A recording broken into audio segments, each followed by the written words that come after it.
കൊപ്പയെ ബാധിച്ചു കഴിഞ്ഞാൽ, കൊപ്പയെ നിങ്ങൾ എടുത്തു കഴിഞ്ഞാൽ, അല്ലെ അതിന് നിങ്ങൾ അനുകൂലമായി കഴിഞ്ഞാൽ പിന്നെ നിങ്ങൾക്ക് സാമാന്യ ലോജിക്കൊന്നുമില്ല. ഗുരുവായൂർ കേശവനാണ്. ഗുരുവായൂർ കേശവൻ ഒരു ഒന്നാം പാപ്പൻ, രണ്ടാം പാപ്പൻ, ബിംബിൾഡണിലൊക്കെ ഒന്നാം സീഡ് രണ്ടാം സീഡ് എന്നൊക്കെ പറയുന്നതാണ്.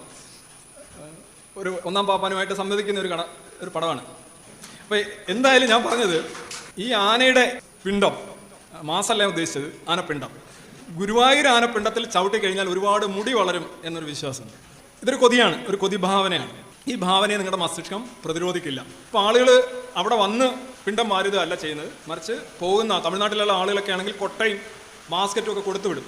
നിങ്ങൾ ഗുരുവായൂർ പോയിട്ട് വരുമ്പോൾ കുറച്ച് സാധനം ഞങ്ങൾക്കൂടെ വാരിക്കൊണ്ട് വരണേ.